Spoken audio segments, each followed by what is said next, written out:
Penney কোম্পানিকে নিয়ে আমি কিন্তু খুব বেশি কথা কখনো বলি না। ইনফ্যাক্ট পেনি কোম্পানি থেকে দূরে থাকার কথা বলি, কারণ পেনি স্টকের অনেকগুলো নেগেটিভ ক্রাইটেরিয়া থাকে এবং সাকসেসফুল রেট কিন্তু খুব কম থাকে। কিন্তু আজকে যে কোম্পানিটার কথা বলছি সেটা হচ্ছে পেনি স্টক ঠিকই, কিন্তু এর মধ্যে অনেকগুলো পজিটিভ ব্যাপার রয়েছে। প্রথম ঘটনা, এটা কিন্তু পেনি হয়েছে স্প্লিট করার পরে, স্প্লিটের আগে নয়। দ্বিতীয় ব্যাপার সেটা হচ্ছে কেমিক্যাল সেক্টরের পোটেনশিয়াল গ্রোথ ফিউচারে আসতে চলেছে এবং প্রেজেন্টলি বেশ কিছু গুরুত্বপূর্ণ কারণের জন্য প্রায় 9%-এর বেশি কোম্পানিটা কিন্তু জাম্প করেছে আজকে। অথচ কোম্পানিটা বিগত 1 বছর ধরে নেগেটিভ রয়েছে 45%। আর এর মধ্যে যদি বলি ভ্যালুয়েশনের দিক থেকে ডেট ফ্রি কোম্পানি অলমোস্ট, এবং বেশ কিছু পজিটিভ ব্যাপার রয়েছে, স্পেশালিটি কেমিক্যালসের উপর কোম্পানিটা কাজ করে চলেছে। তাহলে আজকে এই ভিডিওর মধ্যে কী কী বিষয় বলতে চলেছি। প্রথম ঘটনা হচ্ছে কোম্পানিটার এই মুহূর্তে ফান্ডামেন্টাল কী রয়েছে, কেন হঠাৎ করে এত বড় জাম্প করলো, এর কী কী ম্যানেজমেন্ট যে পজিটিভনেস কী কী দেখাচ্ছে, কী কী নেগেটিভ ব্যাপার রয়েছে, আর ফাইনালি কিছু রিস্ক রয়েছে যেগুলো কিনা খুব গুরুত্বপূর্ণ ভিডিওটার জন্য। সুতরাং রিস্কটাও কিন্তু জানাটা খুব জরুরি। তার প্রথম ঘটনার দিকে যাব, সেটা হচ্ছে নিউজটাকে একটা আপডেট করে দিই কী ব্যাপার ছিল জানানোর জন্য। কোম্পানির নাম কি? Fineotex chemical limited. Fineotex chemical limited এই কোম্পানিটা দুরন্ত কোম্পানি, আগেও বলেছিলাম। স্পেশালিটি কেমিক্যালসের ওপরে এবং অক্সিলিয়ারি কেমিক্যালের ওপরে একটা দুর্দান্ত কোম্পানি। কোম্পানি স্মল ক্যাপ এবং কোম্পানি 3000 কোটির কম, 2933 কোটি মার্কেট ক্যাপ রয়েছে। টোটালি ডেট ফ্রি কোম্পানি, মানে debt to equity ratio is 0। বিগত 5 বছরের গ্রোথ লেভেল একটা আনবিলিভেবল গ্রোথ রয়েছে, কম্পাউন্ডেড অ্যানুয়াল গ্রোথ বলে, মানে মোটামুটি প্রতি বছরে আমাকে কি পরিমাণ রিটার্ন দিয়ে যাচ্ছে, সেখানে প্রফিট গ্রোথই রয়েছে 40%। বিগত 5 বছরে 40% প্রফিট গ্রোথ অনুযায়ী প্রাইস কিন্তু একদম মুভ করেনি, কারণ বিগত 1 বছরে নেগেটিভ 45%, প্রায় অর্ধেক হয়ে গেছে। আমি যদি বলি কোম্পানিটা 5 বছরে অনলি 55% দিচ্ছে, ডবলও করেনি। কেন করেনি তার পেছনে কিছু কারণ রয়েছে, সেটা পরে বলছি। আগে বলছি নিউজ আপডেটগুলো। প্রেজেন্টলি একটা কোম্পানি ইউএসের টেক্সাসে কোম্পানিটা রয়েছে। কোম্পানির নাম হচ্ছে ক্রুড কেম টেকনোলজি। এই ক্রুড কেম টেকনোলজিকে এরা কিন্তু অ্যাকোয়ার করে নিয়েছে। এই অ্যাকোয়ার ব্যাপারটা খুব চলছে।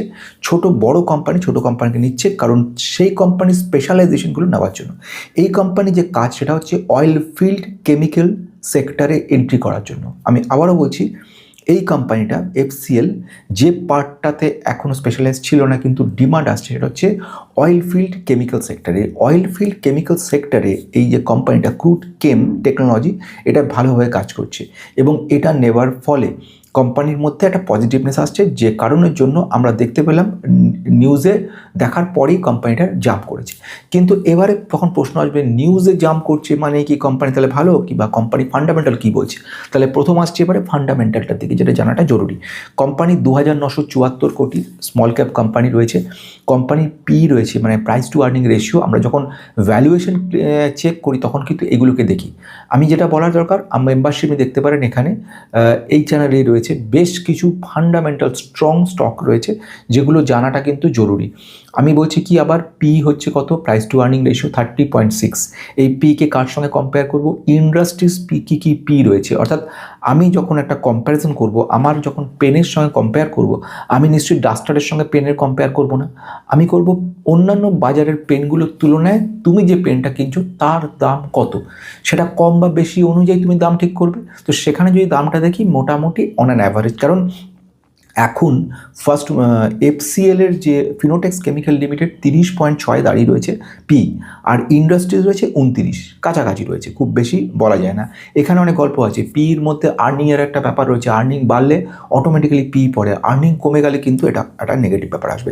আর্নিং কত রয়েছে রেজাল্ট বলবো এরপরে, তখন বলছি।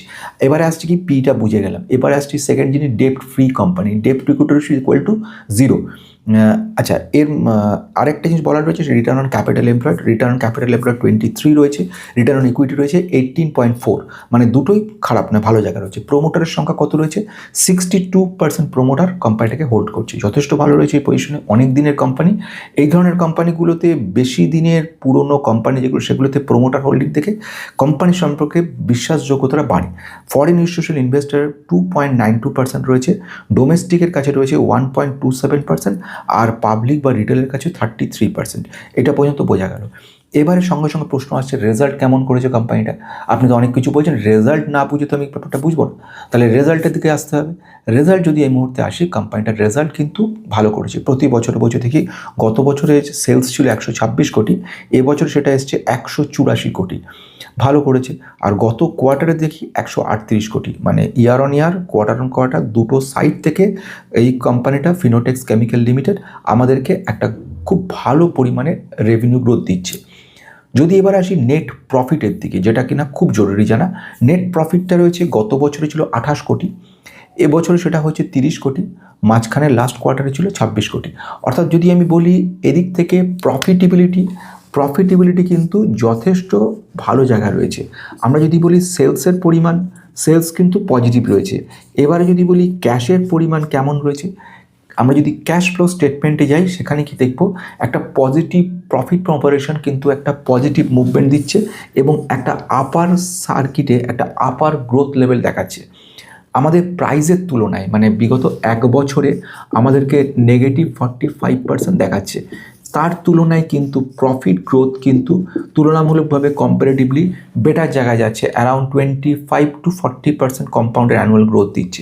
অর্থাৎ প্রফিট কোম্পানি বাড়ছে, কোম্পানির সেলস বাড়ছে, কিন্তু প্রফিট বাড়লে, সেলস বাড়লেও প্রাইসটা মুভমেন্ট করছে না। এটা একটা অপরচুনিটি তৈরি করে। No buy your sell recommendation before investing, please consult your self or your advisor, past return cannot guarantee future performances.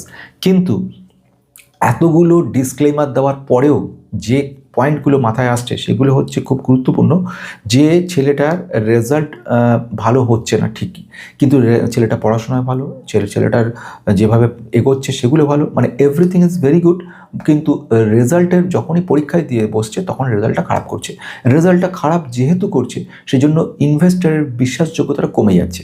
এবার এখানে রেজাল্ট বলতে কী বোঝাচ্ছে, এখানে রেজাল্ট বলতে কিন্তু একেবারেই বোঝাচ্ছে না ফান্ডামেন্টাল বা যাকে বলবো result, original result, quarterly result ভালো করেছে, কিন্তু আলটিমেটলি ইনভেস্টারদের বিশ্বাসযোগ্যতাটা আনতে পারছে না, এটা হলো মোদ্দা কথা। তো ইনভেস্টারের বিশ্বাসযোগ্যতা আজকে দেখতে পারাম এরকমভাবে হট করে জাম্প করে যাবে একটা সময়। তো যাই হোক, এবারে আসছি কি, এই কোম্পানিটার বিজনেসটা আবার একটুখানি বুঝে নিই, বা ফিউচার বিজনেসের মধ্যে একটু যাই, তারপরে ম্যানেজমেন্টের জায়গায় যাব। ফিউচার বিজনেসটা কেন যাচ্ছি, কয়েকটা গুরুত্বপূর্ণ জিনিস বোঝানোর রয়েছে, সেটা বলবো। প্রথম হচ্ছে কোম্পানিটার ব্যবসাটা কি। এক নম্বর হচ্ছে স্পেশালিটি কেমিক্যাল, সেকেন্ড হচ্ছে fast moving consumer good sector, third হচ্ছে অয়েল রিফাইনারি, ফোর্থ হচ্ছে, এটাও খুব গুরুত্বপূর্ণ, সেটা হচ্ছে লেদারের ওপরে কিন্তু কাজ করছে, মানে লেদার এবং পেইন্ট ইন্ডাস্ট্রিতেও কোম্পানিটা কাজ করছে।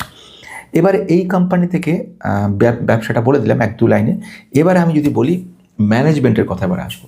ম্যানেজমেন্ট বিরাট রকম একটা এক্সপেকটেশন রয়েছে ম্যানেজমেন্টের কাছে, বলছে আগামী বছরে, আগামী টার্গেট রাখা আছে 3 গুণ আমাদের রেভিনিউকে বাড়াবো, নাম্বার 1। নাম্বার 2 আমরা কি করব, নাম্বার 2 আমাদের ইম্পোর্ট, মানে আমাদের ডোমেস্টিক যে ডিমান্ড, রেভিনিউ গ্রোথ এবং ইন্টারন্যাশনাল দুটোকে মিক্সড করব 50-50। এবং এই 50 থাকার কারণটা বোঝা যাচ্ছে, কারণ এফসিএল একটা সময় ম্যাক্সিমামটা ইন্টারন্যাশনাল ডিপেন্ডেন্ট ছিল। রাশিয়া ইউক্রেনের যুদ্ধের ফলে র মেটেরিয়াল আনা প্রবলেম হয়ে গেল, ইরানের সঙ্গে ইউএসের যুদ্ধের জন্য ক্রুড অয়েলের একটা ধাক্কা খেলো, সেই কারণে ম্যানেজমেন্ট রিসেন্টলি ডিক্লেয়ার করলো আমরা ডোমেস্টিক ডিমান্ডটা বাড়াবো। মোদ্দা কথা এটা, ডোমেস্টিক ডিমান্ড বাড়িয়ে 50-50 করবো, ফলে বিদেশের যখন ঝামেলাটা থাকবে ডোমেস্টিক কাজগুলো বেশি হবে।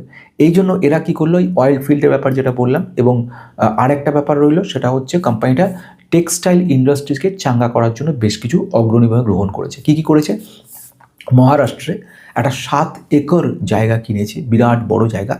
এই বিরাট বড় জায়গার মধ্যে ওরা টেক্সটাইল ইন্ডাস্ট্রি এবং হোম কেয়ার প্রোডাক্ট, এই দুটোকে খুব জোর দিচ্ছে, যে কারণের জন্য আমরা দেখতে পাবো আগামী দিনে এই কোম্পানিটা উন্নতি হবে।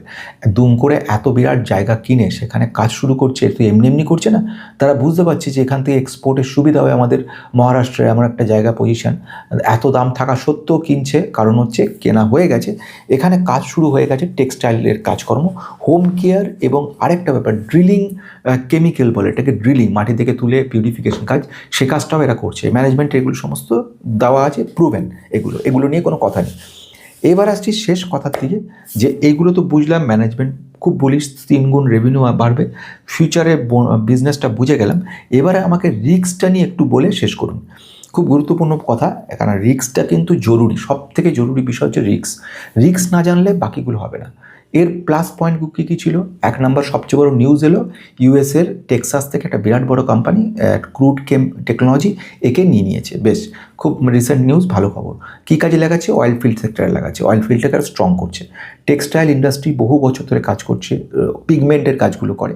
কেমিক্যাল সেক্টরের মধ্যে স্পেশালিটি কেমিক্যালের কাজ চলছে, লেদারের উপর কাজকর্ম এবং ফাস্ট মুভিং কনজিউমার গুড সেক্টরে যে যাকে বলা হয় পারমিটেড কালার, সেগুলো এরা তৈরি করছে। এগুলো তো ভালো দিক গেল। Date free company, return equity, capital employed ভালো, স্মল ক্যাপ কোম্পানি, ফিউচারের একটা বিরাট স্কোপ হওয়ার সম্ভাবনা রইল। পেনি স্টকটার দাম রয়েছে 25 টাকা মাত্র এই মুহূর্তে। তো এইগুলো সব ভালো ভালো জিনিস রয়েছে, রেজাল্টও ভালো করেছে, ঠিক আছে। কিন্তু প্রথম যে মারাত্মক পয়েন্টটা রইল সেটা হচ্ছে কি? কম্পিটিশান কিন্তু এদের একা নয়, এই ফিল্ডে একাধিক বড় বড় কোম্পানির সঙ্গে এদেরকে কিন্তু কম্পিট করতে হচ্ছে। এসআরএফ কোম্পানি বা স্পেশালিটি কেমিক্যালের দীপক নাইট্রাইট যদিও ওয়েলি কেমিক্যালসে কাজ করছে, এরা কিন্তু এদিকেও টেক্সটাইল ইন্ডাস্ট্রিজেও কিছু পরিমাণে কাজ চলছে।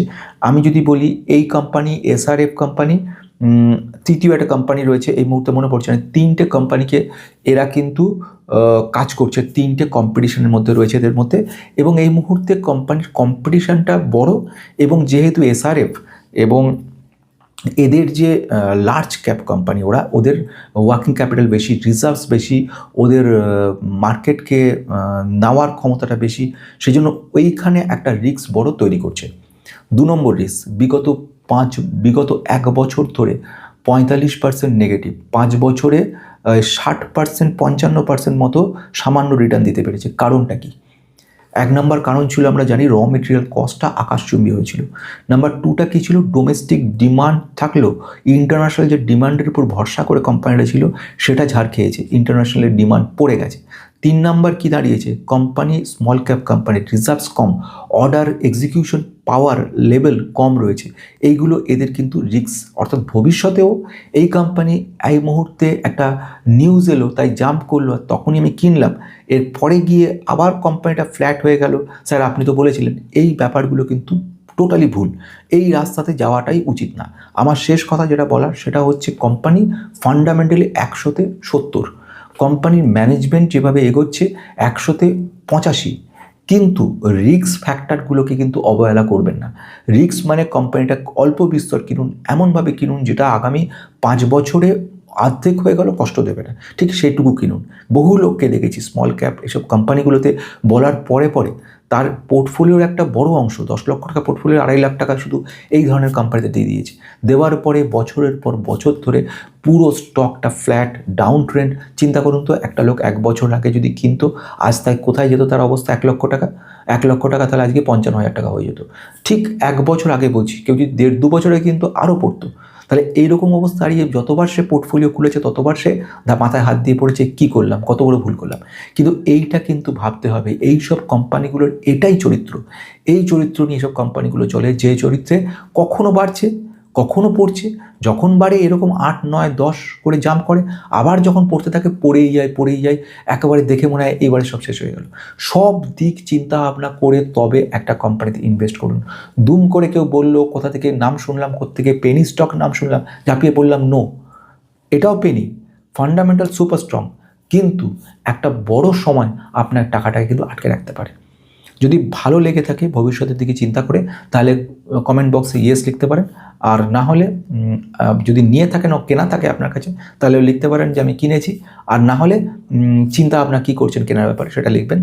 আরেকটা ভিডিওর কথা আপনারা বলেছিলেন, আমাকে রিকোয়েস্ট করছেন ওই চ্যানেলে, আমি জানি, সেটা হচ্ছে ডিফেন্স সেক্টরের 500 টাকা কমের দামের যেসব কোম্পানিগুলো আছে তাদের মধ্যে একটা কম্পারেটিভ অ্যানালিসিস। 12খানা কোম্পানিকে বেরিয়েছি, কিন্তু আটকে গেছি সময়ের অভাবে। আমি সময় মতো ওইগুলোকে নিই, কারণ ওগুলো বহুখানি 12 গুণ সময় লাগবে আমার প্রতিটি কোম্পানির জন্য। বুঝতে পারছেন কত সময় সাপেক্ষে, কত পরিশ্রম সাধ্য কাজ। শুধু আপনাদের মুখে তাকিয়ে আপনাদের রিকোয়েস্টে আমি এগোই। অসংখ্য ধন্যবাদ সাপোর্টিংয়ের জন্য। লাইক করে নেবেন, লাইকের পাশে হাইপ থাকে, হাইপেও ক্লিক করতে পারেন যদি মনে করেন, অসুবিধা কিছু নেই। আপনাদের সাপোর্ট, কমেন্ট সবসময় আমাকে উদ্বুদ্ধ করে তোলে। প্রতিটি ভিডিওতে অসম্ভব ভালোভাবে দারুণ কমেন্টগুলো পাই, খুব ভালো লাগে।